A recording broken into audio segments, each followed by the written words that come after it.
1.5 वर्ष धरिकी एटा माननीय मुख्यमंत्री भी स्वप्न थिला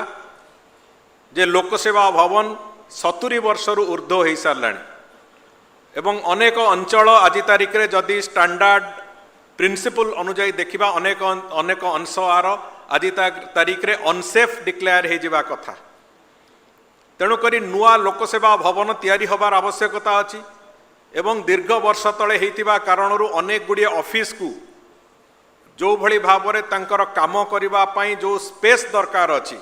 एवं गोटे गोटे ऑफिस विभिन्न फ्लोर रे विभिन्न भाव में बांटी है कि जो रहिबार जो प्रक्रिया जो थे कि कामर असुविधा होउची ये सबू कथा को आखि आगे रखिकी एवं विभाग मानकर भी संख्या बढ़िलानी कार्य करने जो लोक माने कर्मचारी संख्या बढ़िलानी से दृष्टिकोण माननीय मुख्यमंत्री निर्देश थिला जे लोकसेवा भवन को आउ थरे नुआ करिकी तैयारी करिवार एक परिकल्पना करा जो अत्याधुनिक लोकसेवा भवन आम पई आवश्यकता अछि। आज से निर्देश को आखि आगे रखिकी निर्माण विभाग तार समस्त प्रकार तर्जमा तार विभिन्न प्रकार डिजाइन रो एनालिसिस से सब कथा को आरंभ करथिले।